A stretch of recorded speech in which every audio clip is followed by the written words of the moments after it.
Mm. Oh my So goodness. how's this going to play out tonight, Sarah Tomato? Sarah Oh, Tomato. well, What did you get me into here? well, hopefully it's just going to be about music and vinyl community and all that fun stuff. So hopefully we'll keep it nice and simple and sweet. And it'll be something that you're used to on your end of things, and it won't get crazy. The Like, problem is half these vinyl people probably heard any story I will say tonight. They've heard it like 10 times already. So I hope some well, more people will hear it for the first time. that's the important part is kind of getting out there and sharing, just like when we had Mel from Cold Truth on. She was also dual streaming, and her viewers obviously had heard a lot of what she was talking about. They knew everything she was saying, and it would all ideally be redundant for them. But for my people, this is kind of the first they're hearing from her, or they were able to say like, oh yeah, I know about that one, and things like that. But either way, it's the first time for me to hear it, the first time for my viewers to hear it, and the most important, it's first time for Mama Tomato to hear it. And as long as we can keep Mama Tomato happy, if she's the only person left here watching, that's all I care about. So we're gonna move And on from that one. I cheers to Mama Tomato wherever you Mama are. Tomato. Because if it weren't for her, I wouldn't even be here. Yeah, we've all, yeah, exactly. So go hug your mamas, folks. Send her a nice text. Tell her you love her today. And with that being said, Mazzy. Thank you, Magatu. Not bad for an old guy. An So old, hot right now. yeah. Oh, the picture. The picture. Oh my Yeah, God, that's I know hilarious. who Magat. Yeah, it's yeah. Oh, I have a feeling we're going to be swarmed with a nice, healthy mix between everybody tonight. So I want some this, new meat. I'm tired of all those vinyl community mooks. well, Yeah, anchors over there and the tossers from the vinyl community. there's a lot in here, like P. Fletch, Neo, Stone Balls. Let's see, Yeah, Big Jake Branch. DJ's right. He says there was a record label called Tomato Records out of the 70s. Yeah, No way. yeah. Oh my They had people God. like Townes Van Zandt, singer-songwriter, folk things, and rootsy music, bluesy Oh, stuff. I Yeah, love it. I gotta like find it then. yeah. Oh, that's so exciting. It's actually funny because when I do my parody songs, I will put a label at the end, and it's called Tomato Vine Records. And they're all parodies making fun of people in the manosphere. But so if you don't get it, you won't get it. Um, but I'm gonna make. I want to do another one when I have more time and I'm not running around amok, running kids from one sport to the other. And I actually want to sit and do stuff on the piano, and I actually want to do songs for real. As something I can appreciate, and that's gonna be called Off the Vine. So it'll be Nice. off of the vine of the manosphere, off of the Yeah. crazy. It'll be, so Organic or sun-ripened tomatoes. There's a whole like off the oh, vine. yeah. Let me answer. DJ Trish asked the question. I didn't. It did not get your package only because I've been away for 9 days. I stopped my mail, and they're bringing all my mail back on Monday. So anything that was going to arrive in the last 8 days won't be here till Monday. So DJ Trish, thank you, but I'll probably get it Monday. Well, I wanna know where my package is. Who's sending me packages? Yeah, that's a line that, like, if we were in a bar, that would be quite the line, right? Yeah. I see, now I'm getting over in the manosphere side of it. Like, where's my That's all package? right. You're just being a man. Yeah, but, You're just being a man. I cringe when all those manosphere mooks come out and the way they, I mean, I'm much older than they are, and the whole way to, treat. I mean, flirting and, certain talk is great, but when, just when guys like beef it up just for the sake of bragging, I think it's bull personally, but whatever. I know it's Yeah. a thing, believe me. So Yes. And you're right, Doug the Thug Fist. LFA does have my package. I'm just it must have got lost in the mail somewhere because, it's not here. yeah, So we have to put this on private. Yeah. I'm not dead, okay? We'll put it that way. So I might be old, but I'm not dead. Casual, Oh, exactly. Liza. You know, it's funny. I'm a card-carrying liberal, but I think the woke has gone too far. Believe me, you know, I like joke, I like sexual innuendos and politically incorrect humor, whether it's ethnic or whatever. I'm totally cool with that. I agree it has gone overboard. So anyway, Mm. and that's just Wow, flirtatious. Flirting is a good thing, you know. It can be. It can be, depending. If it it's your can. friend's wife, it's not a good thing. But True story. So, who is Mazzy? Who is Mr. Maslov? oh Who God, are you? Native. A lot of, okay, I'm going to say this up front only once because a lot of these people have heard these stories a million times. Native San Franciscan. Grew up with music as a hobby. I mean, literally one day I was into Little League and baseball and San Francisco Giants, and then the Beatles came out and all of a sudden it was music and rock and roll, and then I mean, a passion, obsession still to this day. And and for a while, I worked during college. I worked in record stores. I studied communications, broadcasting, film. Kind of a wasted major, and I ended up because of my record store stuff, learned business and did marketing and worked a couple record labels, and then floated around for about 4 years, and then met a photographer, and for many decades, I had my own business as a photo agent, commercial photo agent, representing commercial photographers, food photographers for food packaging, lifestyle, car photographers, brochures, billboards, advertising. I'm basically the Jewish marketing guy, you know, the negotiator, the promoter, doing the licensing, and it was a great. It was great being self-employed, something I accidentally fell into. But the record stuff has been a passion. I've been doing the YouTube thing for 6 years now. It really obviously grew during the pandemic. Mhm. I just hit literally this morning 34,000 subscribers. Oh, Shiza. I mean, it's not 35, not 40, not 50, but it's you That's know, still a good number, yeah, and from there, it'll only grow exponentially, yeah, I right? think so. And I enjoy music, pretty much every genre, and I do have a snarky attitude that people either get it or they don't get it, but a little irreverent at times. But I know what I know, and there's a lot of music I don't know, and a lot of genres. But I'm into rock and jazz and country, good country, not bad country, roots music, soul music. So that's basically it. I love records, but I'm fine with other formats too. But I love records. So, okay, so YouTube, how long did you say you were doing it The YouTube, for? about 6 years, but 6 years. I think I started my first one. What were 2017 or 18? 17, I think.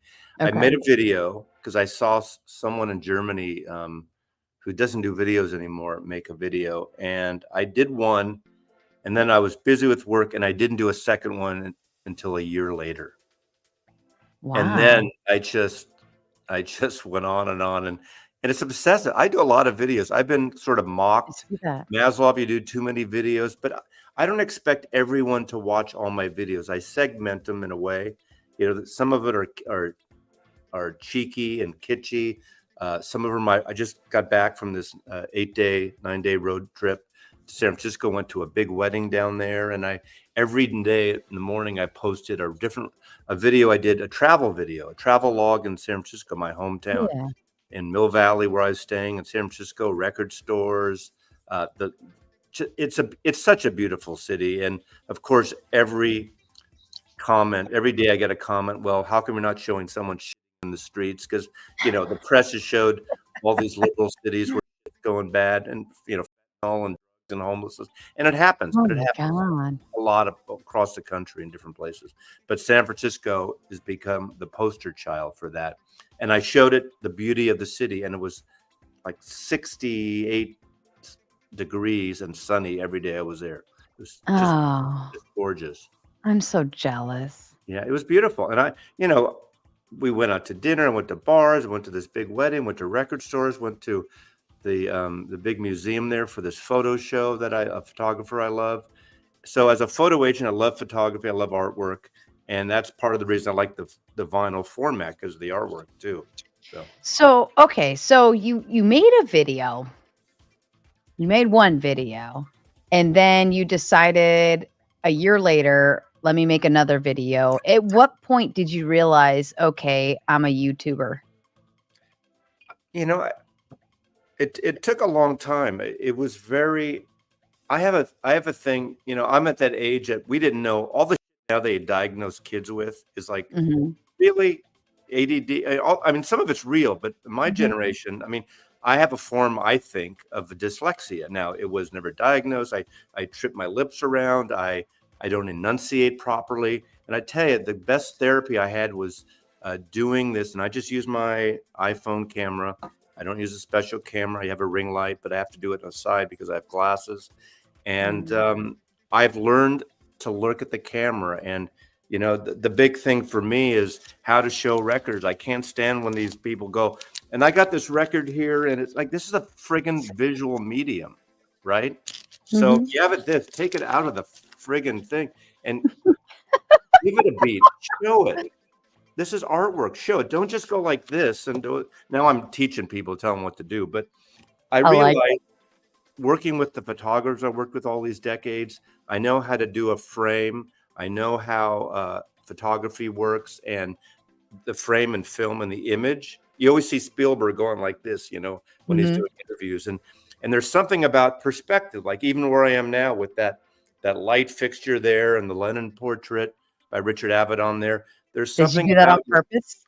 there in a way, there's something about the frame. Like I could just do something like this, you know, and you see the Right. freaking pillows, you know, my metrosexual cord pillows. No, but I think people don't notice that until it's wrong. And you see, you know, a lot of people. Any idiot can show a record. I went to the Mhm. store. I bought this record. You know, next, and I love the idiots that do that. I know I'm gonna get chastised. Someone's gonna rip Coming me. after you. There's a handful of that will steal this content and you know mock me, and that's fine. I can take that. But I learned that I'm actually good at it, and people started watching more and commenting and subscribing. And if they like my type of personality, because I'm a little Mhm. quirky, I guess, or cheeky, they'll like me. But there's people that don't like me, and that's fine too. It's like you like an actor, you like a comedian, you like a musician. We don't like Mhm. everyone, and so it's as simple as that. Well, I like you, Mazzy, and that's why I have you here tonight That's why because we're here on date night, I Saturday night. figured this is our date night. That's what we're gonna call it, Mazzy. Our date night. That's right. Cheers. Don't tell So, mama. I'm no. too old for you. I'm probably closer to your mom's age. Oh, I gotta drink on that one. Yeah. Mm. Okay, so you got into it and realized you were good at it. Well, I realized people were watching. I didn't think about I'm good. I just realized people like I do these segments. I have one Mhm. series called Confessions or Memories of a Vinyl Junkie, where I pick a year, and I haven't done it in a while, and I show records that came out the year, but I also talk about what I was doing that year, who I was dating, not The to get in memories details. behind it.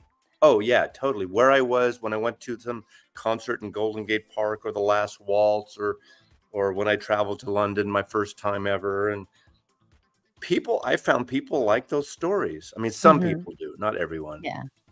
So Well, you know what's interesting is, I almost feel bad for people who can't do this, but being able to create a feeling, in a particular moment of time with a song, and you don't realize what that feeling is until later, like 5 or 10 years later when you hear that song and you re-feel that memory all over again, and you're like, "Oh, this takes me back to X, Y, and Z when this was going on and yada, yada, yada," and not everybody can do that. Not everybody can feel the music. You either do or you don't. And to me, music is like life in an aspect. And I couldn't tell you what I did yesterday, Mazzy, to save my life. But if you played a song, I could give you feelings I'd gone it'll through. bring you right back. I could You tell know you what? exactly what happened. And yeah. You know what's a good thing too is back when I was in my 30s. I took I studied acting for about 4 years. Not that I really wanted to be an actor, but looking back on it, it was like the best therapy. And Yeah. right. And there's a thing, if anybody who out there studies acting or follows the Stanislavski method of acting, there's a thing called sense memory. Like if you want to feel an emotion, and read about acting, even if you're just doing YouTube videos, read An Actor Prepares by Stanislavski, and it'll make you a better YouTuber. Because there's a thing about sense memory where if you want emotions, you use a real memory. Your dog died, your mother died. No, not your mother. Sorry, she's alive. God. A Mama thing that Tomato. happened, your house burned down. Whatever, you use that reel when you're preparing for a play or a line or a segment. You're using these real emotions to bring out. Yeah, music is therapy, but the sense memory in acting was a good thing that you can kind of, bringing a tear or bring an emotion or something. Now, someone will say that's cheesy to show records, but this is theater. This is Mhm. friggin' YouTube is Literally. TV. It's a film. Use the camera and use it, I think, to be a little more interesting. And I don't think about that all the time, but it's back there, and it's like a tool I can use occasionally if I need to. Anytime that when I get a inkling to do a charcoal drawing of some sort, because I love to draw. It's been a long time since I have. Now that I've been doing a different media, obviously with videos and content creation in this aspect, I haven't had the inkling to have to draw to like rechannel and like express myself in some weird way. But anytime I used to do the drawings, like I could listen to a song on repeat for hours while I draw something because that song is what's cueing those feelings to draw that item or whatever it is I'm doing. And I could write a whole book if you ask me to, if you give me the right song. Like that's all I need is the right song and I can write, draw, create anything that you're looking for with the right song. And that's it exactly. It's that inspiration. It gives you inspiration. Mhm. Yeah. Yeah, and it sets you in that feeling, in that mood, and it takes you to other places where you felt that feeling or, other songs that have put you there, and it just really sets the pace, I think, and without music, I mean, where would we be? I mean, how many stories would we not know? Because that's how stories used to be told was through song, right? Because that's how you could remember it to pass it Well, down. that goes back to, I mean, it's funny how everyone's into their, like, now everyone likes dance music and pop music, or everyone, I think, in this manosphere, maybe I could be wrong, but folk music, that's what folk music was. I mean, folk music was Mhm. carrying those stories, from England and Ireland and around the country, and then obviously coming to America in the 50s, and that got connected with the communist Red Scare, and then obviously Greenwich Village and Bob Dylan and all, Joan Baez and Joni Mitchell and all that stuff. Um, but a lot of people would, right now, probably this audience probably wouldn't think about, oh, folk music, that's that boring from New York or that whatever that is. And then Mhm. that became all these bands that did psychedelic music, where they're in San Francisco, the Jefferson Airplane and the Grateful Dead, they came from folk and country roots, those bands. And now Well, someone's even asking like about, someone's asking, blues. I don't know, about EDM. You're talking about electronic dance music? Is that what you're talking about? Is that what they're Mm, referring to? no, they're talking about Carrie. Carrie, Tell me what, I pray you don't have I to know meet electronic Carrie. dance music is referred to as EDM, but what is Well, EDM? so Carrie is I don't know if he's an editor or a videographer. I think he's a videographer, but he does that, and I believe it's for music, like whether it's at a actual concert or doing music videos of something to that degree. But he's involved in that. But Carrie, Carrie is a character. But are they talking about EDM as I electronic think dance so. music or Yeah, something yeah, else? Because I know I what believe that is. I so. mean, I don't have to like I'm not a huge rap fan, but I got into early times of rap of Grandmaster Flash and DJ Cool and those kind of, it was around when I was growing up and stuff, and I didn't get heavily into it. I got more into hip hop a little bit, but I'm not really heavily into that stuff. More into soul and funk. I love that stuff.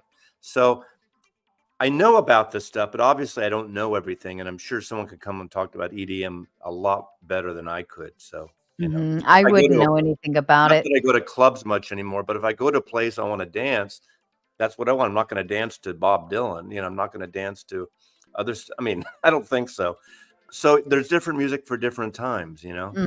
I was never into like the trance or the house music or like the EDM, things like that. I like a good song with a good story.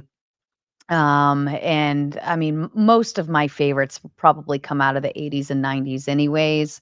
But if I want dance music, I want something more hip hoppy and upbeat and like Well, not what like about the thing that was kind of big, I guess, in the 90s or early 2000s, like, Buddha bar stuff, this trans, like Indian kind of, there's a bunch of comps that nah. came out. Buddha bar is that kind of Eastern stuff, but it's got like a circular rhythm to it. You'd have it like in sushi bars and stuff. Oh yeah, no, Bass and drum stuff, that stuff. yeah, probably wouldn't be my style. I mean, I Thanks, just thanks, feel Doug. Right back here. Lawrence Welk. Great, Doug. Look at what you made him do, Doug. Yeah, here we go. Yeah, I'm hitting the bottle. My grandmother used to turn. Okay, this is going way back. My grandmother watched Lawrence Welk all the time, and she lived with us with my parents, and because she got me accordion lessons as my first instrument. How embarrassing is that, right? Because of Lawrence Welk show. So that didn't last long, but so there is a connection there. So you can mock me all you want, Doug Thug Fist. I know it's so hard to It say. It's just like rolls off. Rochelle, darling, we actually brought you up first thing when the show kicked off, and how you were here 6 hours early. We were excited that you were here so early. So don't worry, we don't ignore the chat. We love our chat. The chat. Rochelle, I'm in Seattle. I'm not in California. I'm in Seattle, but I just got back from a week in San Francisco. So I guess my grandparents watched that too. Yeah, that was a thing for our grandparents. Her parents, my grandparents. Ah, look, see, Siege came over. I guess he was queuing in for Pumping Vinyl's pre-game. Siege, are they done over there or are they still going? Let us know. Oh, look at that. See, somebody else gets it. The vinyl guys are nice. I told you, I'm telling you, you guys are just a totally Well, different. that's I You're will a breath say of this: fresh, it's breath of probably fresh like air. people you have and people and people in the vinyl. There's in all our communities, and Oh, there's I'm sure. idiots, and can I say in all our communities? There Yeah. totally are, but there's some great people too. Yeah, Siege, the other day I was rolling through my chat from Thursday night, and my loyal fans and people who always show up and are always here. I handed out a few more wrenches. So if you pop in tonight and you're wrenched up, congratulations, you're part of the crew. You are a trusted, loyal viewer and fan and chatter. So I trust that you'll do what's right.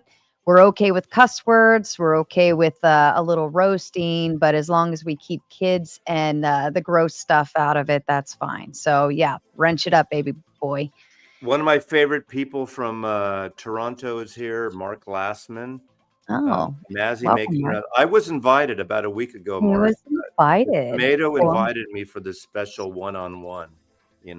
She's not afraid of asking an old Jewish man out once in a while. So it no. worked out tonight. I was free. I just got home.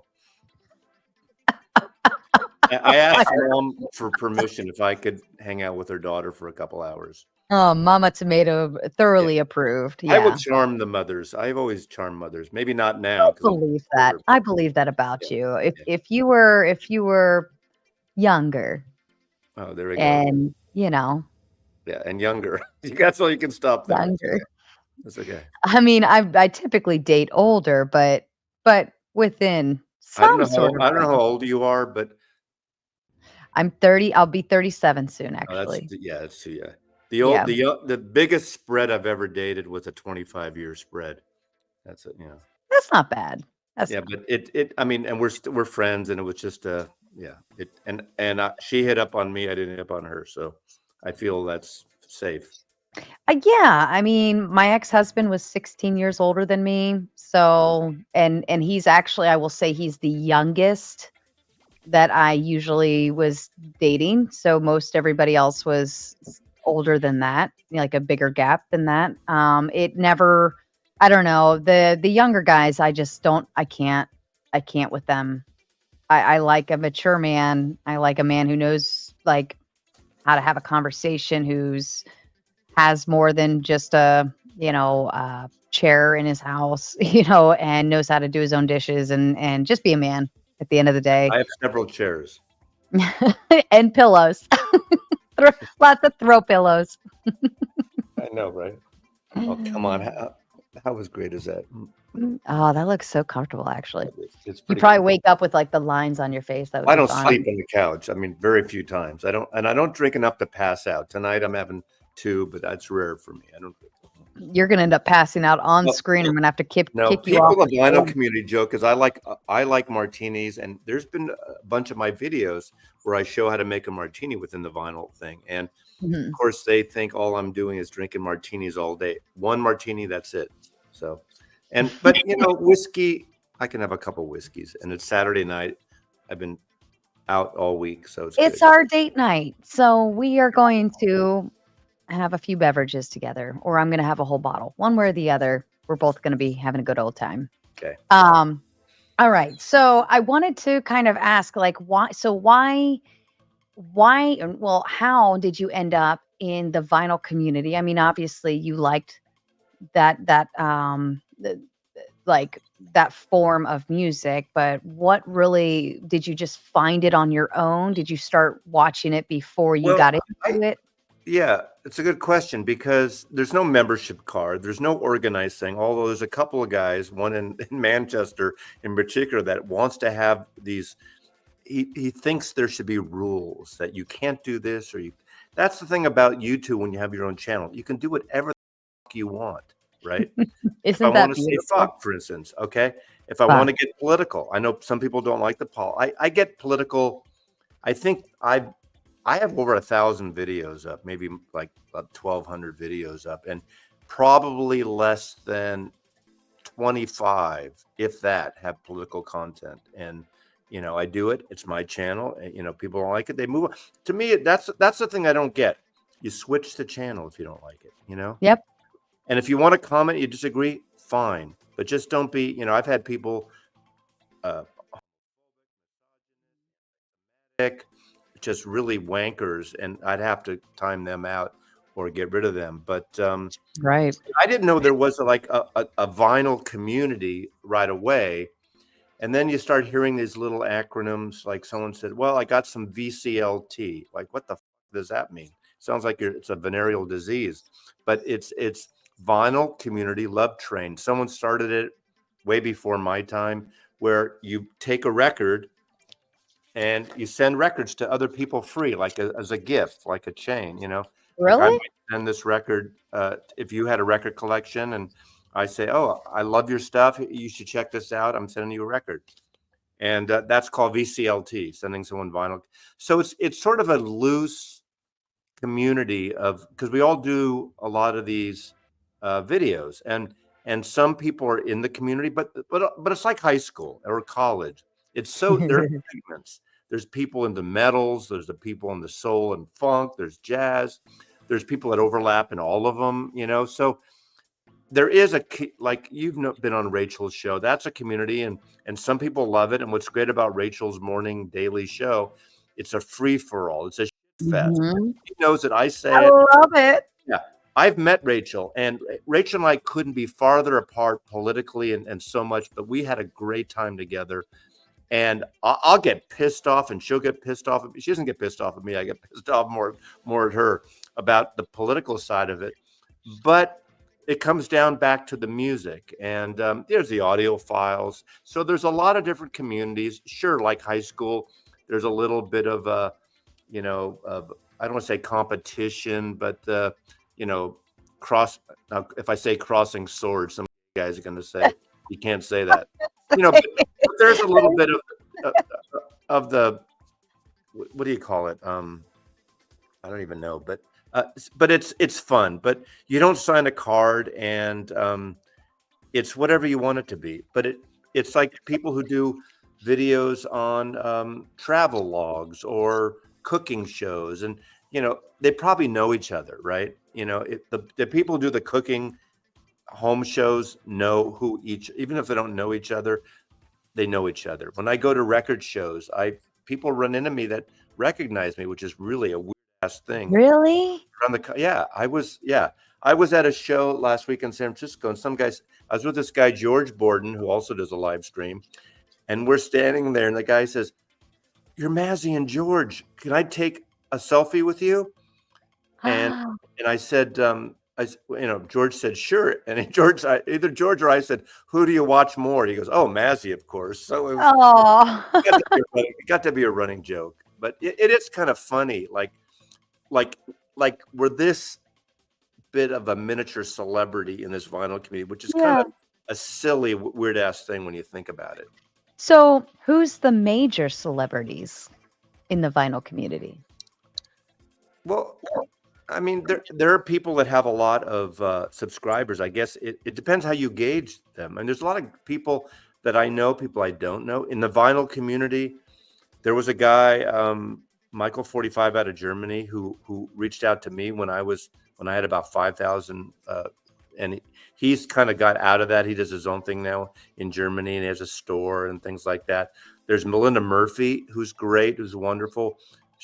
She's probably the most subscribed woman in the vinyl community, but there's others like the Omaha Introvert and the Blues.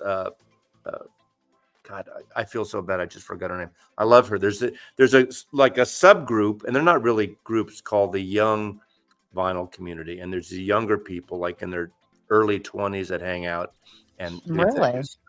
Yeah, Sounds like there's age discrimination. no, they like it. It's a self-described. They actually have retreats where they met up in New Orleans. Oh, They've wow. Yeah, Chicago, I think. They've done great things like that. See, you couldn't set up a meet and greet in the manosphere without receiving threats or worrying about Oh, people showing up trying to kill you. I mean, it's yes, scary in our I side. met last Saturday. There was a record show in San Francisco, and I met like 7 or 8 YouTubers there, vinyl community YouTubers. A Mhm. couple were set up, and a couple by accident. I'm going in May to the Austin record show, which is the biggest record show in the country, and there's probably a dozen people are going to meet up there. And then in end of August, over my birthday week, I'm going to London, and I think I'm going to meet David Donnelly and some other people there. Oh, when you do, the one thing that I You have want to go? tasked you with, well, God, I'd love to I'm go, kidding. but what I would love for you to do is give, well, I guess you guys are dudes, but give Donnelly a big high five from me because I it would I be hug men. yay if well, okay, well, if you're My okay with father it, was European. My father was European. We you hugged. big squeezes, you guys are big squeezes over there. But yeah, you gotta give him a big squeeze for me because that oh man, you guys would be the people that I would want to meet and want to link up with, like, in the real life and go have a beer with and actually, sit and talk and have conversations or, you know Okay, people are talking about the M community. Okay, oh, I know Lord. what that is. Believe me, I Oh, know. Lord. And there's what FM is too. No, I don't. Full body massage community, FPS. Really? It's a thing. It's basically a massage ending. Oh, Not that I would know from personal experience in many years, but I would, you knew what that meant, I didn't. I'm from San Francisco. I like everything. I mean, Oh. homosexuality was invented in San Francisco. Actually, it started. Oh, look, our conversation sucks, but the Okay, drinks are at least cold, so okay. cheers to that. I'm gonna let me show a record. Let me just okay. This is a record I've shown, and people who in the know, people in the vinyl community definitely know this record. But 1966, I'm going to try to tell this briefly as possible. The Beatles. I'm a Beatle fan. That's John Lennon, photographed by Richard Avedon, 1967. The American editions were different than the British editions. In America, this came out, but never came out. It's called Yesterday and Today. It was an American comp. The reason it's all ripped up is because this went out to radio stations and to retailers, but didn't get sold yet. And it was so controversial for 1966 with these baby meats and meat slices. Like, look at that. Oh, gross. Right. So what they did is before it hit the stores, they called them back and they pasted another cover over it. This is called the butcher cover. And people would steam them off. And these go for a lot of money now, depending on the quality of the steaming or if it wasn't steamed. Now, I didn't have one in 66 and I didn't know about it as a kid. But in 1973, as I'm an old guy, when I was 19, my girlfriend Judy found this for me. She looked for it, unbeknownst to me. And it's a really rare, it's a rare record. It's pretty, I mean, you can, if you have the money now, you can buy it easily. But back then, before the internet, it was rare. So my girlfriend, right, she's a year older than me. She's 20. So she gives this rare record to me and she writes on it. Now, people freak out now because she wrote on this, it's like writing on the Picasso. But doesn't that make it even more special then? Well, to me it's special, but other people like it defaced the record. She said, "Happy birthday, Norman. I give you this album, your 500th album." When I got this, this is the 500th album in my collection.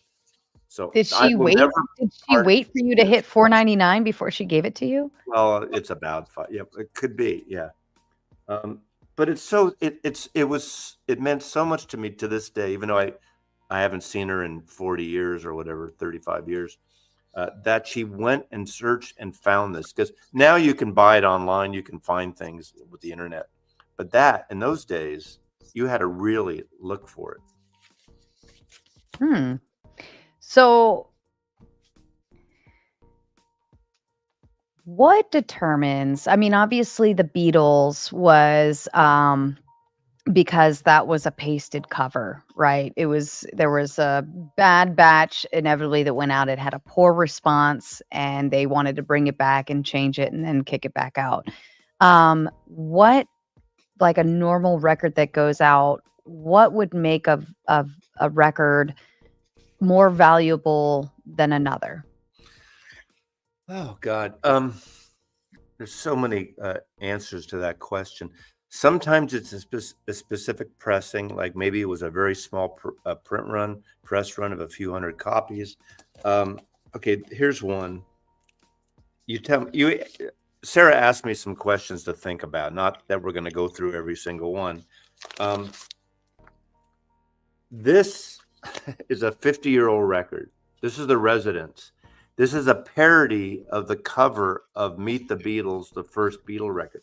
It's kind of a creepy cover, right? Yes. The Residents were a San Francisco-based avant-garde, experimental, electronic, weird group, right? I worked in a record store, and this says $3.99. Okay, $3.99.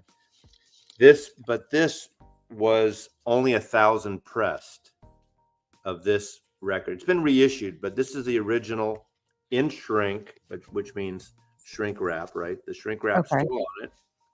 And the first pressing, 1,000 records, February 1974, Ralph Records, San Francisco. Because it's so few, and probably a lot of people, maybe, out of that 1,000, how many are in good condition? How many were thrown away?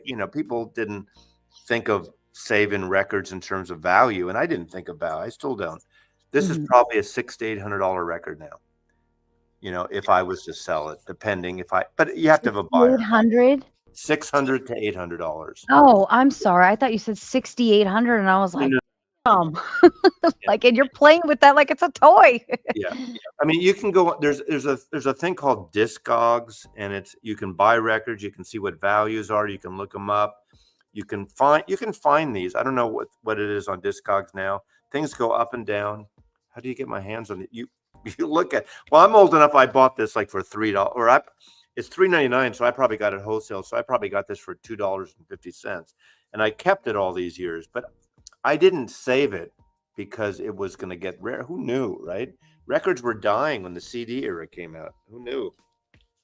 Wow. But So, so it okay. depends. It could be a special pressing. It could be a special.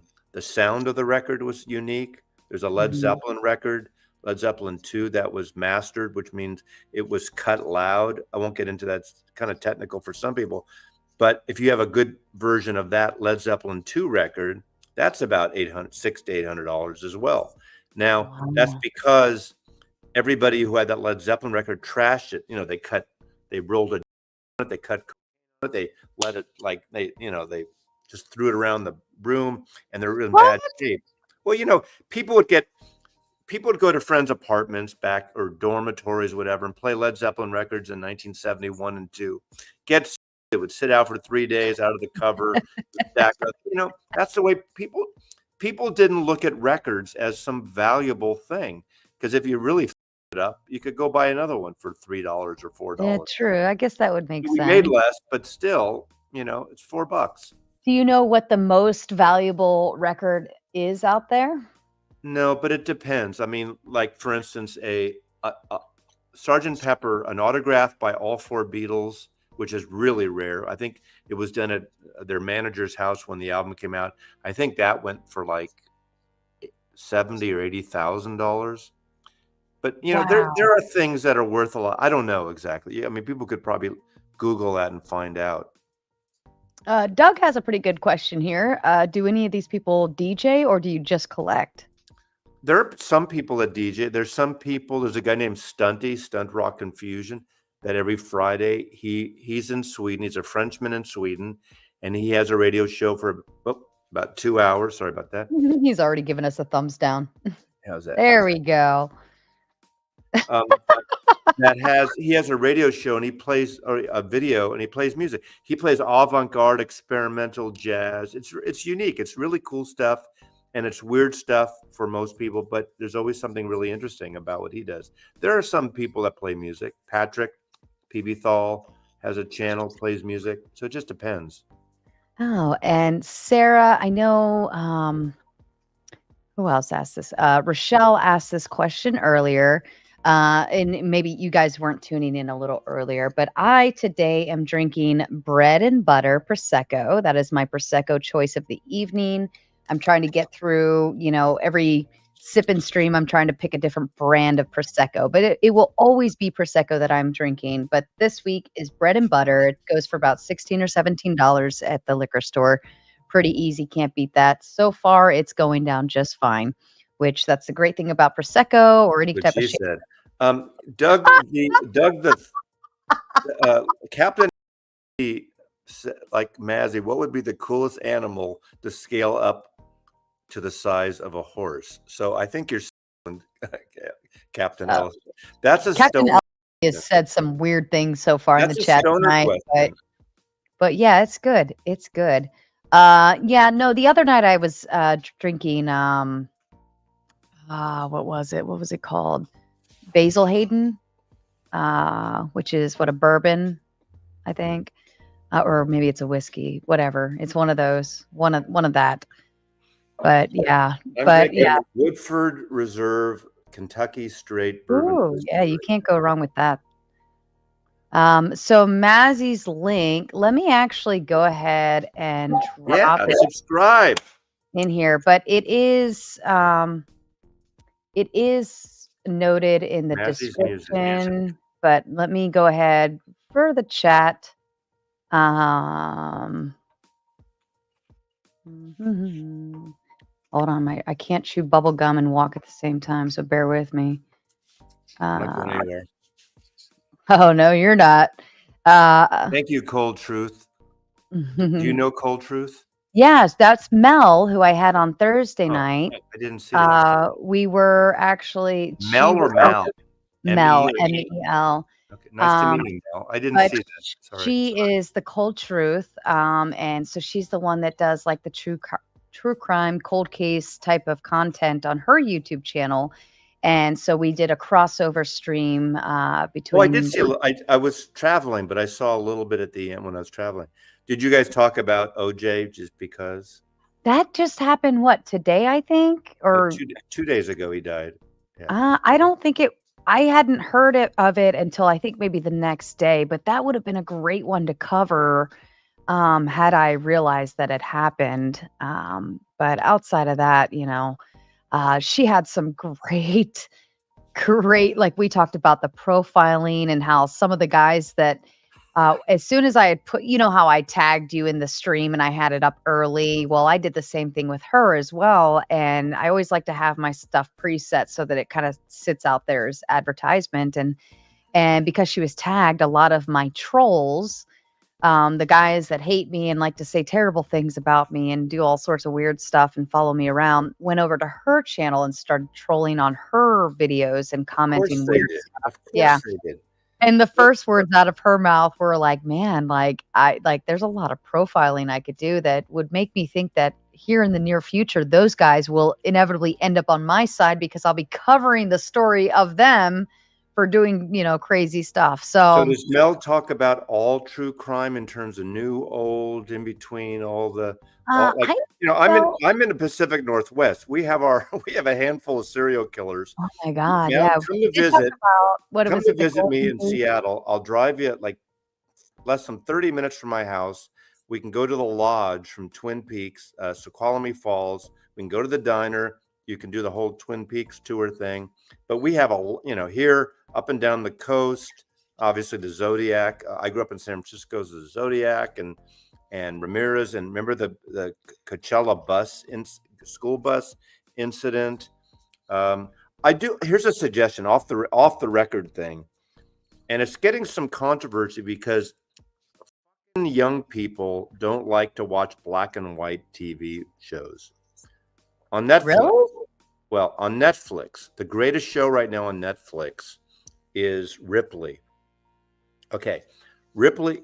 I'm sure a lot of people have watched the Matt Damon movie, The Talented Mr. Ripley. I don't know if you remember that Mhm. movie. Okay, uh, that was from one of 5 books written by a mystery writer named Patricia Highsmith, who wrote Strangers on a Train that Hitchcock made. But Mhm. Tom Ripley, there's been like 5 different movies on books from him. But this one, if anyone saw the British show Sherlock Holmes, the guy that played Moriarty, or if you watch Fleabag, the hot priest, this guy plays Tom Ripley, who's sort of a uh, he's sort of it's sort of God, I can't even. It's anyway. It's worth watching, but it's shot in black and white, beautifully scripted, and it's a series on Netflix right now. Ripley. It is so good, and it's beautifully shot from the photography point of view. But anyway, Hmm. it's creepy. He's a lot of like uh, overtones because he's this guy that just gets away with either killing someone or forging his name but he just almost gets caught every time, but he gets away with it. So it's a great mystery. Oh. Great mystery. I like anybody being able to get away with anything. Yeah, yeah. Word to the wrenches, Carrie, Release Productions. If Carrie gets a little too out of hand, feel free to time him out. He learns his lesson very quickly, and sometimes we just have to reteach it to him. So if he starts getting, I saw what he said about Vega. If he gets too far into that dynamic of words there, feel free to just give him a nice little happy timeout for a little bit. He'll learn. Don't worry, he'll behave. Carrie, you behave when you're told. So don't make me do it, but they'll Ja- time you Ja- out. Wrenches have full power. Jackson, we did hear about that. We talked about it a little bit. Obviously, we don't know all the history. It's sad, but we heard about it. So Mm, Jackson. Wait, was that a comment? about the missile strikes and stuff. Yeah, Oh, yes. Oh God, I don't even yeah, yes. yeah. Here it That's is. not. We don't ignore it.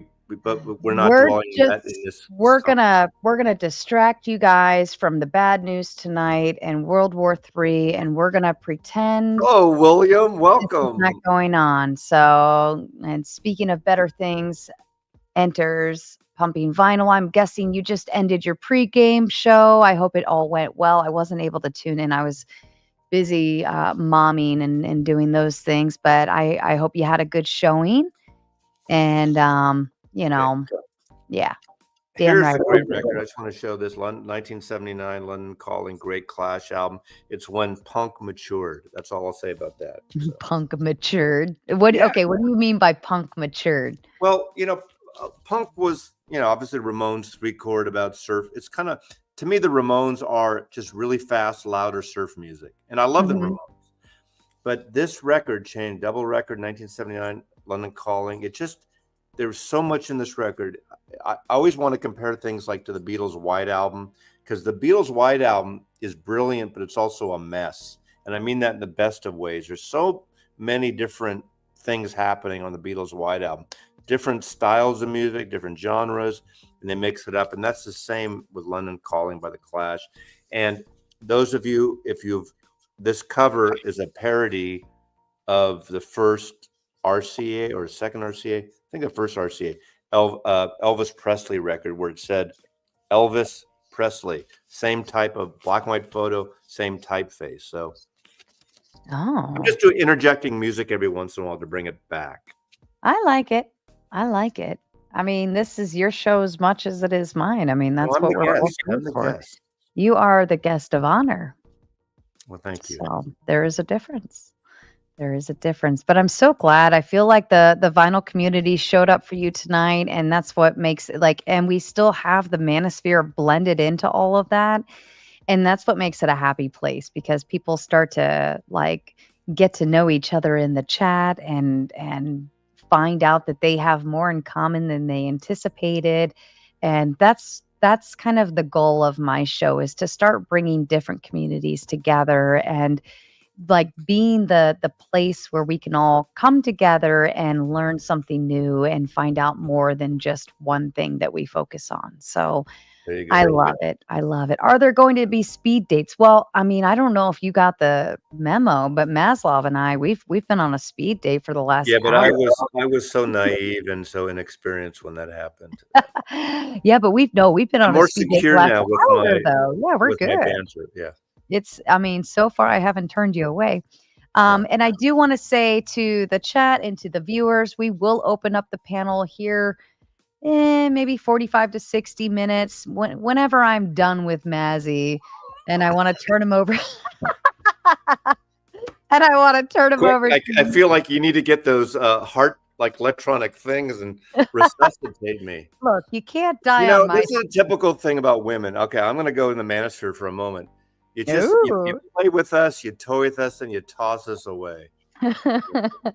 You've had enough. I mean, we can't keep up as much as you can, and then we toss us away. There we go. Mama says no speed dates. Oh, the Okay. leftovers. Yeah. Oh, take your time, tomato. I'm gonna take my time. Oh goodness. Oh, I realize who Captain is now because I recognize his writing style. He's is one that of the Dave, the biggest. pickup artist? Yeah, exactly. He's one of the biggest wankers in the vinyl community. But I've said this to him, and he just still doesn't. I think he's like not dyslexic. He's schizophrenic. He makes good videos when he talks about psychedelic music, and then he just does his shit or bullshit stuff. He's consistent though. So I Well, he blends into the manosphere just fine. Like Well, but if he people sounds like he's what Tourette's is? He sounds like he's Mhm. Tourette's. He just says stuff that has no sense of where we are now. Pumping But vinyl. Oh, come that's on. isn't that Be nice, isn't that William. what makes it Look who's fun though? talking. Look who's talking. Get in line, Right. William. Get in line. I've tried. Whatever. You're next on the list, pumping vinyl. Yes. Well, but see, Defibrillator. Thank you, Nick. that's what makes it fun though, because getting to know your chat and you can never see them on screen ever in your entire life, but you can hear how they're saying stuff. Just like I knew that was Dave the pickup artist from the first message, like way above that. Well, But I was not somebody texted me and told me who it was. That's why, like, while we were sitting here. So oh well. I have my spies also who are watching tonight. So But see, you have like that's the great thing. Like you have a parasocial relationship with your viewers and your chat. And we all like have the way we talk to each other, the things about us, the quirky little things we say, or just how we talk. Like we can pick it up anytime, and like it's this fun little relationship, this high banter, facetiousness, sometimes sarcastic relationship. And that's what I can appreciate is like bringing together a bunch of people in a chat room right now, and they're get like yelling at each other, saying goofy things to each other, saying goofy things to us, we're responding to them, and it's like you're creating this dynamic where we can all like get along in one, you know 1 to 5 hour time frame. Oh yeah, I wish I could do that. Only on a Mac. But, like, isn't that what makes this fun, is bringing people together to do that? Whether they're having Tourette's moments on the keyboard or not. Kumbaya, my lord. Exactly, and I think that's where I get excited, and that's where I have fun, and that's kind of like my end goal with my channel is just I get to know everybody. I get excited when somebody shows up for the first time and it's the first time ever coming into my stream, and then they show up another time, and I'm like, "Oh my god, you came back. I'm so glad to see you're back." And then next thing you know, you develop like a relationship with every single person in the chat, just like Doug the Thug Fist. I love his random like one-liners that he pulls all the time. You know, you So, said you asked this earlier about your channel and building your channels and things, and to me, the key is in the beginning, uh, not worrying about building it. Worry about creating good content that people want to see. Because I mhm. think there are a lot of people, and some in the gallery right now, who worry about getting subscribers and getting views before they concentrate on what their content is. And it's kind of backward. It's kind of like, now I'm coming this from an old person's point of view, older person's point of view. In the music business and music, a lot of people want to get famous. They don't want to go around and gig and play clubs and work on their craft and work on a record. They want to get famous before they create great. Right. And I get that. I understand that. But work on a great record, work on great music, work on your craft, and Right. play live and play clubs. And if you're a comedian, you're going to play and people are going to boo and throw beer bottles at you, and there are going to be like 3 people in the audience. But do that for a while, get some balls and get some skin in the game. And Well, I hope I don't get some balls, but well, but you know what I mean? I know what you mean. Yeah, you totally do. I know you do. I can tell. But you do that. But if you worry about only subscribers or only views, you have to build the audience. It's Mhm. that cliche from the baseball. If you build it, they will come. You build Yes. it, and you have to be regular. Now, I know I'm going to get comments on that too. You have to be consistent and keep doing things, and have it's like playing a record in the top 40 years ago. The song that we played so much, you get this earworm in your head about a song you like. You have to do something like that. You want Mhm. people to come back to watch you. Like if they can't find you, like if you do this thing every Friday night or every Saturday night, you have to friggin' do it every Saturday night. Yep. It's a commitment. It's a commitment. And, I actually, before I even started building my channel, I had spent a lot of time actually going on to everybody else's streams. I was just a guest everywhere else for over a year before I actually decided, okay, I'm going to start doing my own live streams. Now I was making I started making videos. Um, let's see, I think it was like June, I started showing up on other people's channels. Then I think like by the late winter, I made my first video maybe or something like that. But and then I kind of got out of it for a little bit, went back to touching grass, and then I came back and I'm like, all right, let me, and I went everywhere and I was networking, and I didn't have a big channel. I wasn't growing subscribers or anything like that, but I had a strong presence, where I can go to a lot of channels and most people in the chat know who I am. So when I did decide to start building, you're right. If you build it, they will come. And because I feel like I'm not super well known, but I'm well known enough. especially in the community that, like, I don't think I'm the most popular or famous or whatever, but the chat knows me, and they're the ones that Exactly. matter anyways. Yeah. Exactly. Exactly. Yeah, but Y- it's all about networking. It's just getting out there, making friends, not enemies, and, being kind to people and just having, you know, I'm not laughing at you. I'm laughing at I know, I know. The chat that they win I every get time, no matter sidetracked. what. Sorry.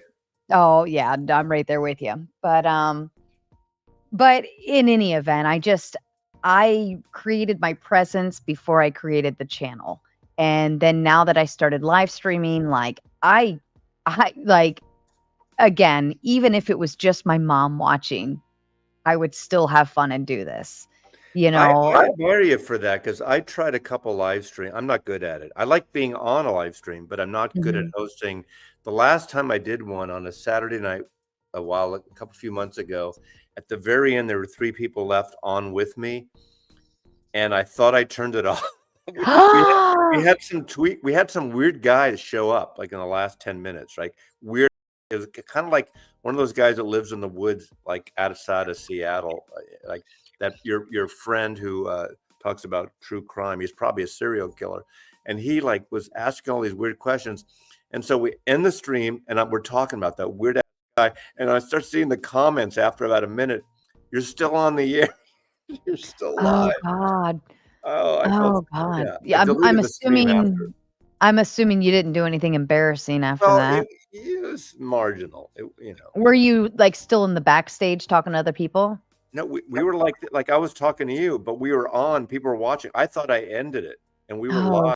shit. So There you were was in the three of us. backstage There then. was Joey Callio from Dada and Johnny L and I talking about this weird ass guy, and it was pretty funny. Aw, look, you're inspiring. This is okay, and this is what I love right here. Okay, so Mel from Cold Truth, she was on Thursday night, and you're here with me tonight, and you are completely 2 different realms, right? Not anywhere near each other in terms Can of you, communities. hey Matt? Can you put your link into your channel? Because I'll subscribe to you. Oh, I'll subscribe to you if you subscribe to me. she already did. She was Okay. the, I don't one know her that channel. was I don't know asking how to. for I'm gonna drop her channel in the thing right now, and this way it will get everybody to get over there to her as well. So, folks, if you didn't get to tune in Thursday night, just go ahead and subscribe to Mel anyways. Just take my word on it, okay? We like crazy stuff over here in the manosphere. You like crazy stuff because you're here on the internet playing with your internet friends. We already know you're crazy. So why not go dabble in true crime and cold cases? So go over to Mel's channel, hit the subscribe button. Go ahead, tune out for a little bit. Go click on a couple videos of hers. So, Mal, I did a video about 2 months ago, a month and a half ago. I don't know if you know the story. It's a tragic story, but they're one of the greatest drummers in rock and roll. I hope you're still watching. Is she still watching? Yeah, she's still here. His name was Jim Gordon. He played with Eric Clapton, Derek and the Dominoes, Layla, all that stuff. He's been on the Layla. greatest records of all, some of the greatest records of all time. It turned out he was schizophrenic and he would hear Oh voices God. for years. In 1989, he kept hearing these anyway, and the voices said, go, your mother is, anyway, he, with a hammer, he killed his mother his times. He was in Vacaville, the same place where Charlie Manson was, the same place where Phil Spector was. He died a year and a half ago. And there's a book out that Joel Selvin wrote about Jim Gordon, amazing book. And a lot of people didn't realize the schizophrenic and the voices in his head. The thing is, people just shunned him for obvious reasons, but it's an interesting book, the Jim Gordon story. Yeah, no, seriously, Marcus. I mean, you should. I want to take that class. Mention I what think class? she was talking about the acting class. Oh no, just buy the book. An actor prepares. Just go on Amazon. An actor prepares. It was written, God, 100. I don't know, Stanislavski is the actor, but it's about acting, and I think it's a good thing to read about. I mean, there are acting classes. I mean, you can I don't know where you live, but you can take theater classes. But start with that book, definitely. Oh, I already found the link to it. Let me Yeah. go ahead and I'm just gonna I mean, yes. Konstantin Stanislavski.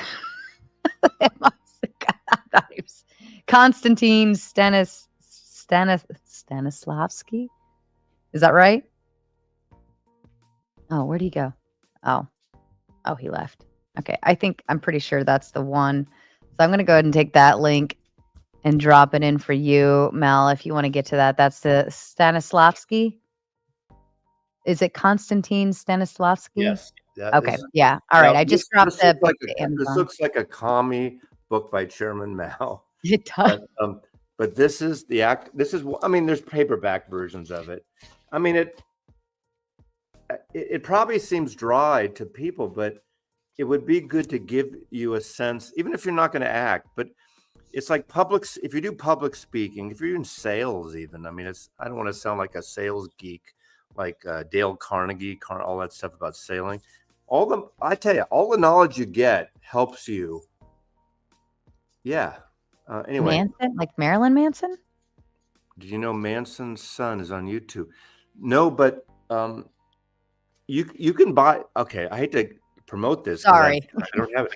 You can buy a record that came out right now by the guy that shot John Lennon, which is kind of creepy. What? Yeah. Yeah, it's weird. I did study acting for about 4 years, Scott, you know. Scotty doesn't know. Anyway, this is a worthwhile. There's other books on acting. It's just to kind of give you the Stanislavski method. You know, actors like Daniel Day-Lewis. You know, the method. It's the method. You've heard of the method, maybe? You know. Anyway. But is it the method? Yeah, it's the method. Like people like Marlon Brando. That was a big thing. Marlon Brando. Daniel Day-Lewis, obviously, to me, one of the greatest actors of all time. You know, featuring Daniel Day-Lewis. Exactly. Oh, perfect. Yeah, I love audibles too, actually. Yeah, you can do an audible. I'm sure there's Audible book, you know. Yeah, I'm a huge Audible fan because for me to actually sit and read a book is very hard for me to do. By page 2, I can't sit still. I got to get up and do something. Scotty's right. Uta Hagen also has great acting books too. Uta Hagen. Oh, yeah. Uta. Yeah, I mean, these guys. See, there's a lot of want to be actors in the audience right now. The process is greater than the method. We all want to be actors. We want to be theatrical, and you know, you just take it. We're not doing acting on here, but in a way, we're presenting something. So yeah, I think it helps. No, it's definitely like a piece of your persona, right? I mean, I feel like I'm pretty bubbly and upbeat on screen, but I can't say with a straight face that I'm always bubbly and upbeat in real life. Like not always. Most part, yes, but not always. You're acting bubbly and you're drinking bubbly. Well, that's why I love the bubbles because they make me extra bubbly. See what I did there? I was like, yeah. I like it. Yeah. So, okay, so let's get back. Yes. Sorry. Let's get back. Oh, you're good. Records? No, records. It's all smooth sailing. Well, I want to know, because you had done a video about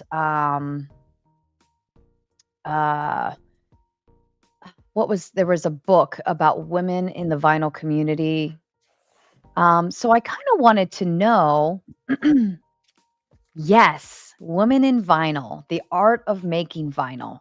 So with that, it kind of struck my curiosity of how, like, what would you, if you could put a percentage on it, what would you say the percentage would be of women in the vinyl community versus men?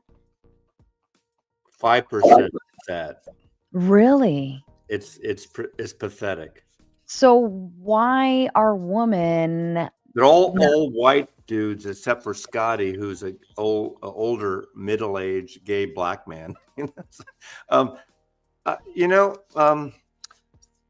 don't know. Melina Murphy and Hannah, I'm a introvert. There's a handful of women, actually. There are some women, but it's way too few. And there's African American. There's some there's Latin guy. I mean, it's all white men. It's up. It's too bad.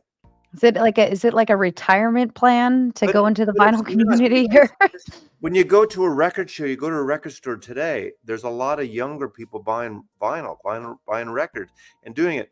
They're just maybe too busy getting laid on a Saturday night, so they're not making YouTube videos or something, or they're dating. I don't know what it is. I mean, obviously, my business is ended, and I have time to do it, and I love doing it. And but that's not everybody. I don't know the answer to that. I don't know why you go to a concert and there's men and women at concerts and things, but Well, here, Beetle Babe. Oh, well, yeah, I did see the subscription, Beetle Babe. Thanks for yeah, popping in too, by the there's a lot. way.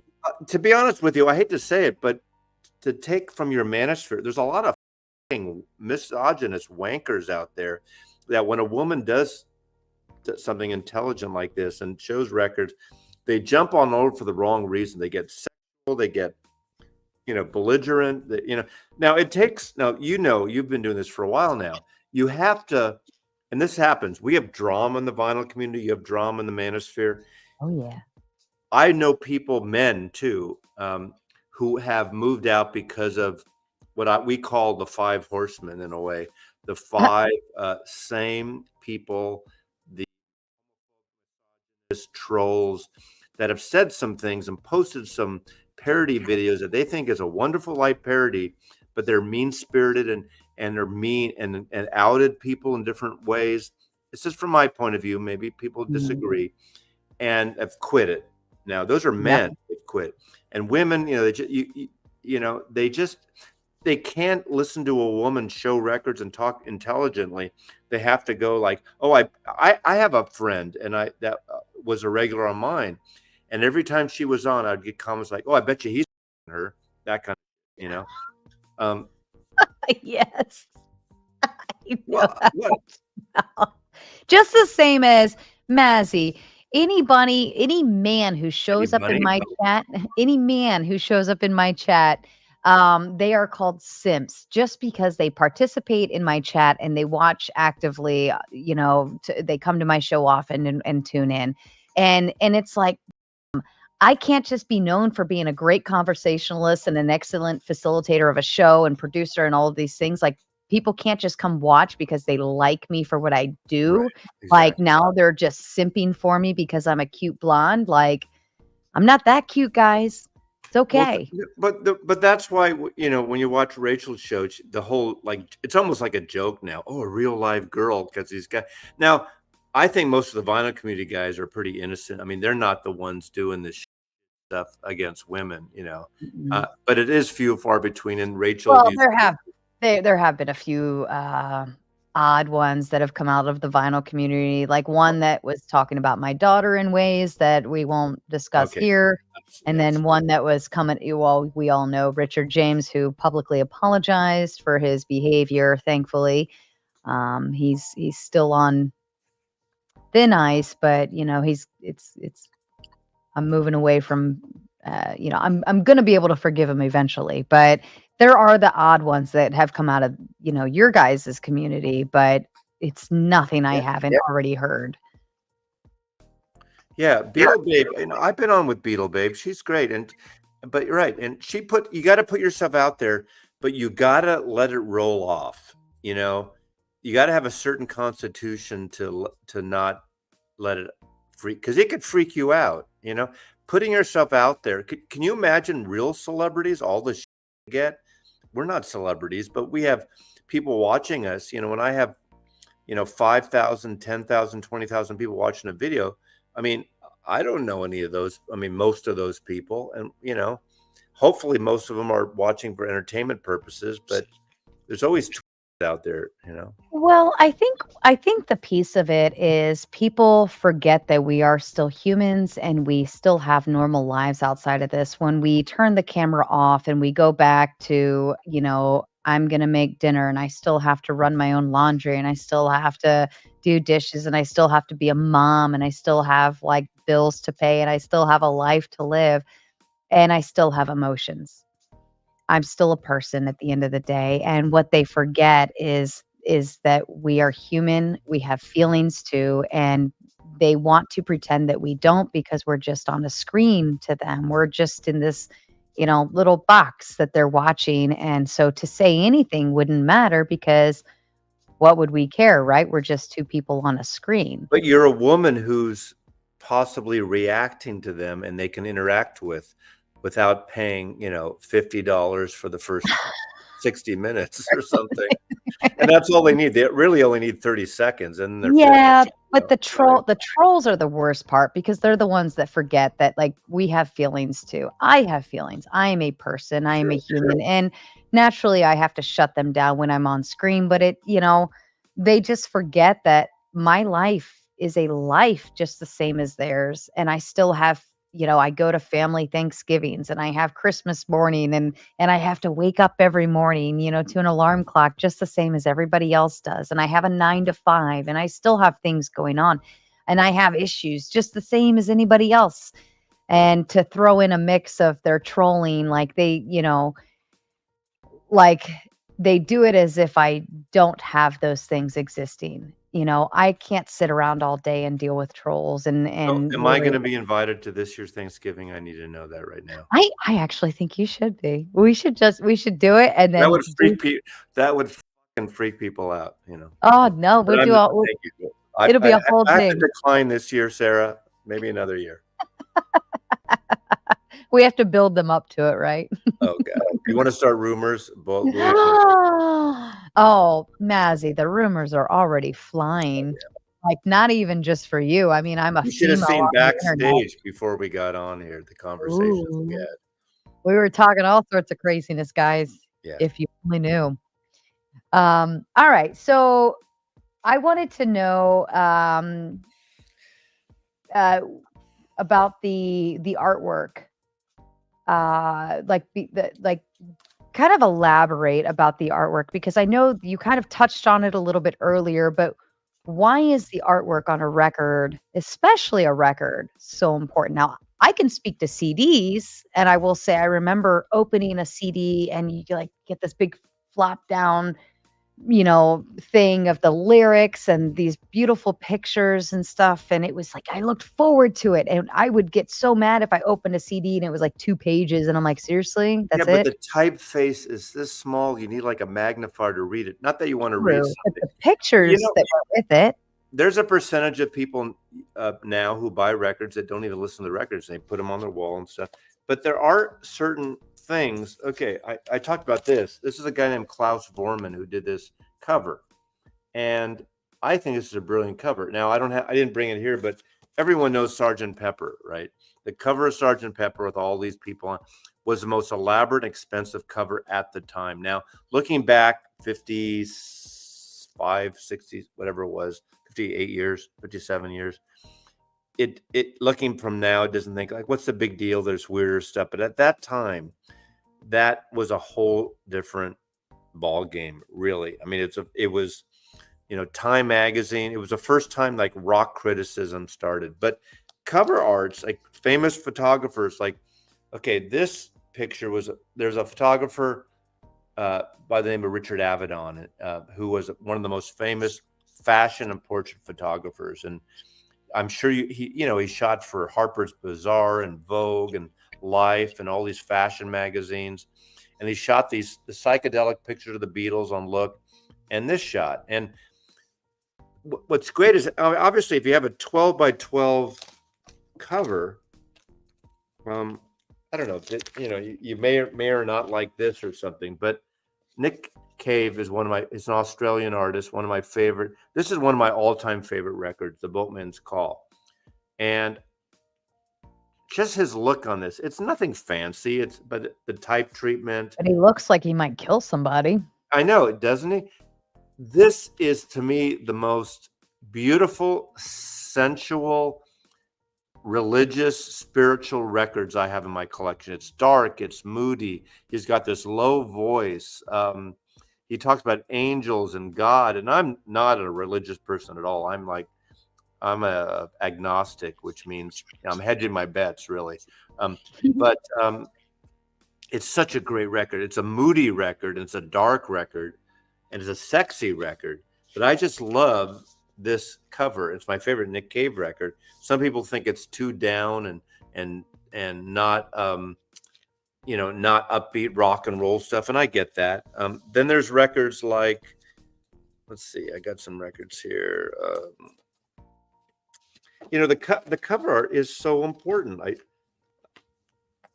See, I'm freaking out here. Okay, this isn't a particularly great record cover, but obviously in the last couple years, this became famous again because of the use of Running Up That Hill on the Netflix show.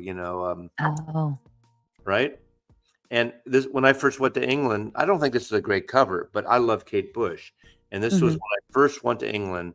Kate Bush's song "Wuthering Heights" was the first song I ever heard, and I just love her. But I really actually like the colors on the front. It kind of is. I don't know if it's. I wish it was kind of full. I wish it was a full bleed, but whatever. Yeah, but I don't know if it's just the Stranger Things. Did you watch Stranger Things? Like the first couple episodes, and that was about it. Last year, this brought this song back, and it was huge. All this new audience discovered it. So that's kind of cool. But I don't know if you can pop that back up again. I don't know if the imagery is just off for me because of the glare, but I kind of like that bleeding, like the way it just kind of is blendy. Yeah.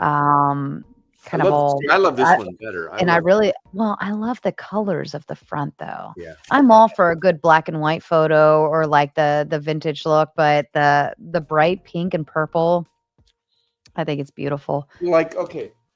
This is a weird record. Hi, Bill. This is kind of a sappy record, but I think this is a gorgeous cover. This is kind of like a jazzy, poppy thing. But look at this.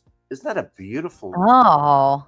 Can you imagine waking up in Paris? I would like to wake up to her in Paris. I'd love to wake up almost anywhere. Okay. You can borrow my shirt there. Okay. But I just okay, come on. Hey, as I said an hour ago, I'm not dead.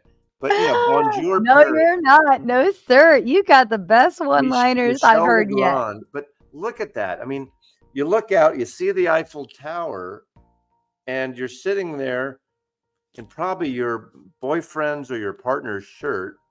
That's sexy cover. That's a great cover, right? Mm-hmm. Okay. Was that a? I'm not even reading the comments here, but was that a photograph or a drawing? Yes, it's a photograph. Really? The hair looks more like a drawing. No, there we go. No, it's a photograph. I don't know, but my guess is she's not wearing any pants. You think so? It's just that's great cover art. And of course, on a CD, you have it like this. On streaming, you don't have it. Maybe you get a little thing like that on your streaming thing. To me, okay, I know one of your questions, you were talking about streaming versus CD versus records. Mm-hmm. When you put on a record, for me, I have to pay attention to it because after 15, 20 minutes, I have to turn it over. I can put a CD or I can stream something. It could be on for 6 hours and I could be not even paying attention, doing something else. It's background music. Not to say people don't listen to music when I'm in my car, of course. But to me, I like to sit in my sweet spot. Now, that sounds sexual too, but it's not. I have a chair there that is that white chair there and my stereos there. That's my sweet. If I'm alone and no one's listening to music with me, that's my sweet spot. I want to be right there immersed. Where's my sweet spot, Mazzy?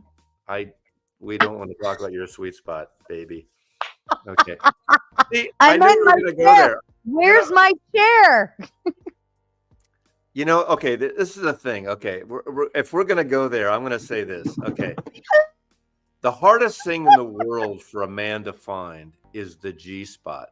And you think that Google being G would perfect that, right?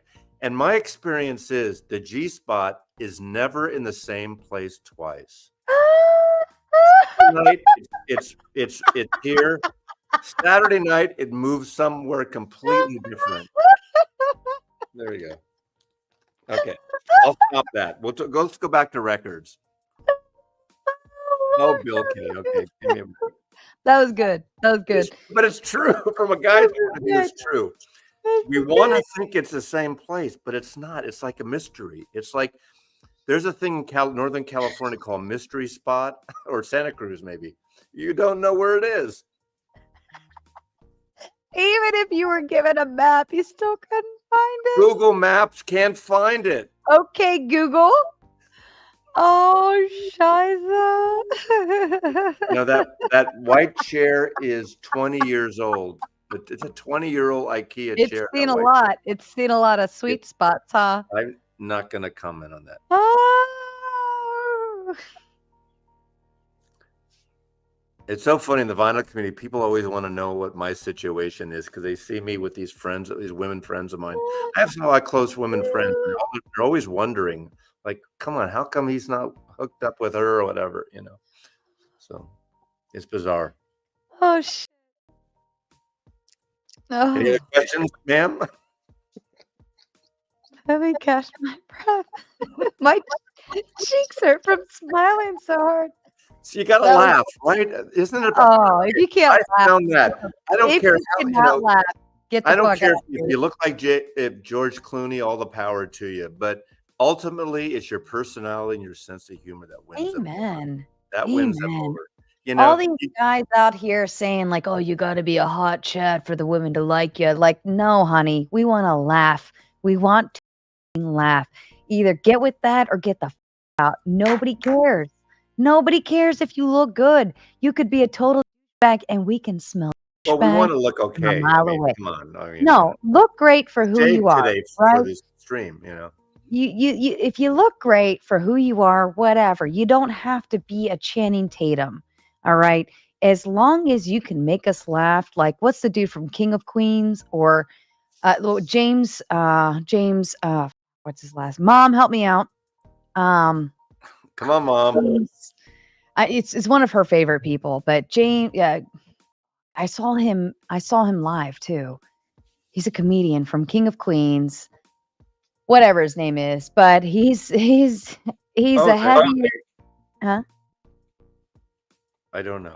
Oh, I'm sorry. I thought you said. Oh, yes, me. Kevin James. Thank you, Pete. So Kevin James, funniest effing dude ever. All right, yes, Mall Cop. Although I wasn't a fan of Mall Cop, I thought it was too cheesy. But what does that mean? Beware of the looking, maxing, black pill doomers of the chat. Yes, that's exactly what I'm. I don't know what that means. Exactly. Beware. So he's saying exactly. Well, whoever said it, was that somewhere in the Siege? Oh, did I miss it? Oh, yeah, there we go. Yeah, the looks maxing black pill doomers in the chat, and these are the guys that think that if you're not a 10 out of 10, your abs have abs kind of guy, and you don't look like Channing Tatum, then no girl's going to be interested in you. And they live like these people live off this philosophy. And these are men. These are grown men saying like, well, if they don't like you and they don't think you're hot and good looking, then they're not going to be interested. Okay, I'll be the first to admit that looks are what grabs your attention, right? But if you can grab a girl's attention and then make her laugh, she's yours.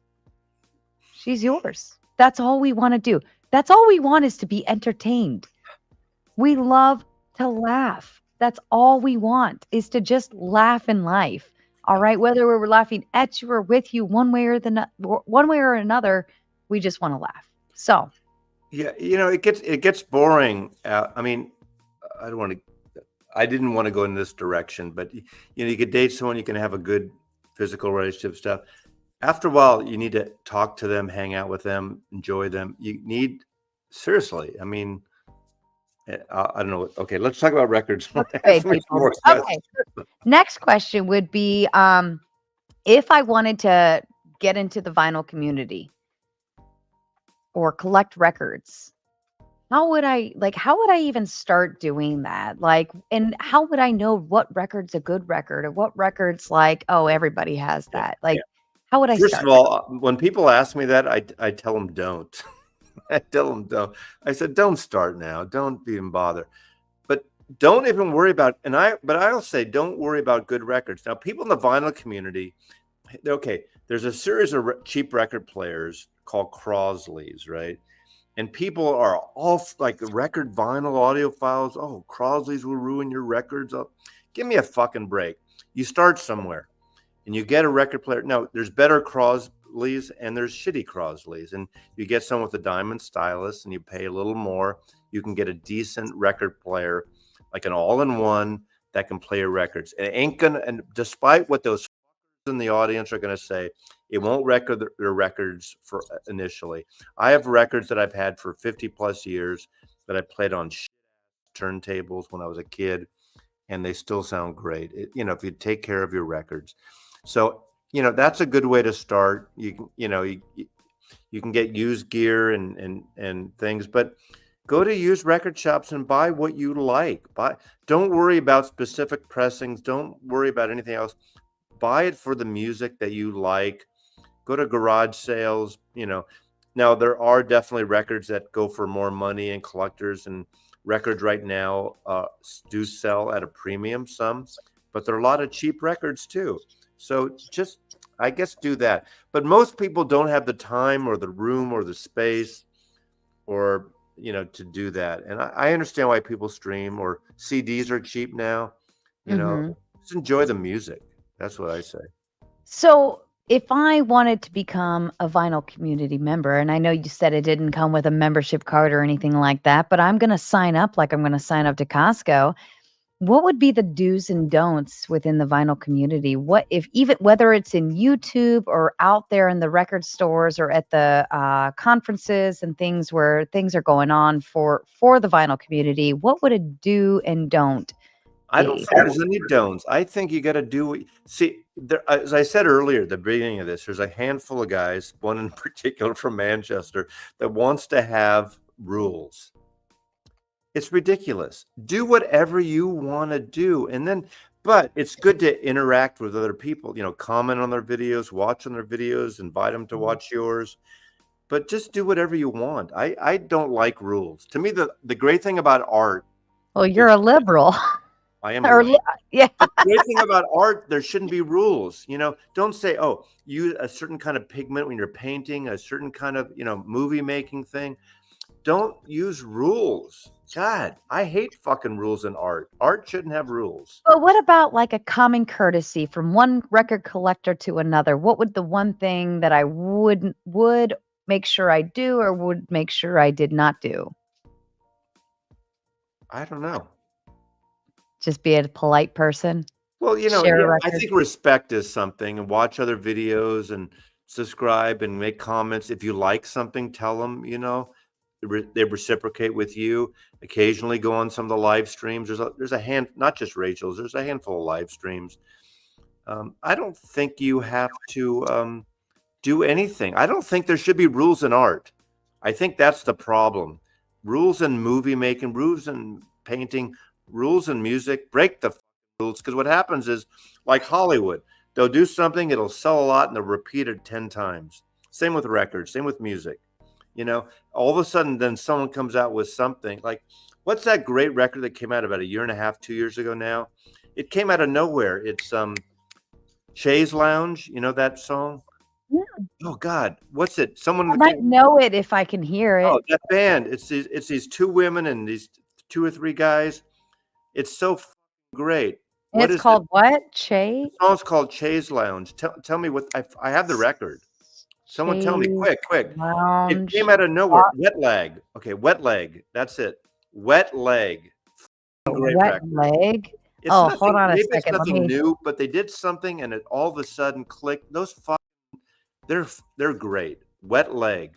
Listen to that song stand by Wet Leg. stand by for a second, I'm just waiting for this ad to finish because 'cause I'm a cheap and I don't pay for Great song. It's hold on, let catchy. me see if I might know it, you like I think they've done all the festivals. Oh, wait. No, I think I know this. I think it's great. We'll see if they follow it up. We'll see how that works because it's always Oh, yeah, fun. I feel like I do know that actually. It's so good. It's so good. And they're like a new, younger. And this woman, one of them was classically trained, and she did this thing out of the blue, and her parents thought she was crazy, and they did this, and it was huge. I mean, Oh, well, huge-ish. I like doing things, out of the blue and it's completely random. I mean, I don't think I mean, Like even my this?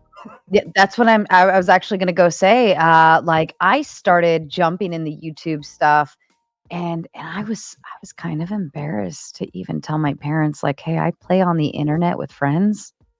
I don't know.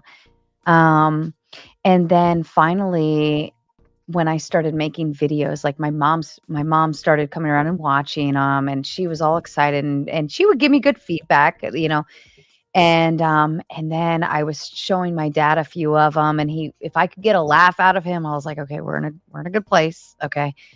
And then now that I like, now here I am, and now they're both cheering me on, like, "Yes, keep going, keep doing." Um, but, you know, I would have never thought that like, if you asked me 5, 10, 20 years ago, like, "Where do you see yourself in X amount of years?" This would not be it. This would not be the one thing where I'm like, "Oh, yeah, I think I'm good at this." And but you're doing it because you love it, right? I enjoy it so much, like That's why I do it. I get mocked from people like, I'm sure I'm getting mocked now or I have been. Oh, Mazzy's in another stream. He hasn't had, there's no stream. He doesn't. I dirty like Mazy. talking to people and I live alone. I like this. I just got back from hanging out with people for, 8 or 9 days. And this is enjoyable for me. And I've met some great people. So fuck you, if you don't like me being on a million streams, who gives you get rid of your phony name, put your real name on, and come up with these streams and see how you can, Yeah. I right, bitch? mean, seriously, and that's like my first year of YouTube was literally being on everybody else's streams. That's how I got around and started my networking. That's how I know everything that's going on in the manosphere. And based Oracle, listen, I'm a mom of 2 and we've got dinner and sports and other things to pay for, so I'm not paying to have ad-free YouTubes or ad-free Spotify, okay? I will listen to those ads because it's free for me to listen to an extra 30 seconds of some person talking about something they wanna sell me. Now I do monetize my channel, but what I do, and I have friends that tell me I shouldn't do this, and I don't know why I do this, but when you upload a video, there's a button you can push that there's no ads in the middle of my video. Okay. Which means I make about 50% less than I could make. But for the kindness of my heart, I know people are going to think I'm full of shit. There's no ads in the middle of my videos. Like you watch most YouTube videos, there's ads, right? If you don't pay for Mhm. the extra, there's no ads in mine. And I Wow. and I haven't so come to my channel and donate or something. I don't even do Patreon yet. Listen, everybody, we've already dropped Mazzy's, channel link in the stream. If you don't know, it's Mazzy's Music, okay, on YouTube. You just look up that channel, you go over there, add a subscription, right? Because that's free for you to do. View a few videos because that's free for you to do. Like a few videos because that's free as well. But then, just hit that little donation button and add to it because he just told you you don't have to watch ads. In the middle of my videos. Since I've been here tonight, I've gotten 8 new subscribers. Thank you. Oh, good, good. I'm so glad. Oh, of the 34,000. Actually, I think 12 I today. gained 12 today, 8 from tonight. I know I got a nice little heap full. Oh, no, there was more of a heap full actually from tonight, more than what it Let me started answer as. you. Does Maslow have a supreme understanding of female nature? The answer is no. You heard it here first, I folks. think he's referring to Abraham Maslow, the psychologist of hierarchy. I think you're Oh. it's a like there's Jung, Freud, and Maslow. He's a W, I'm a V, but no, I am not like that.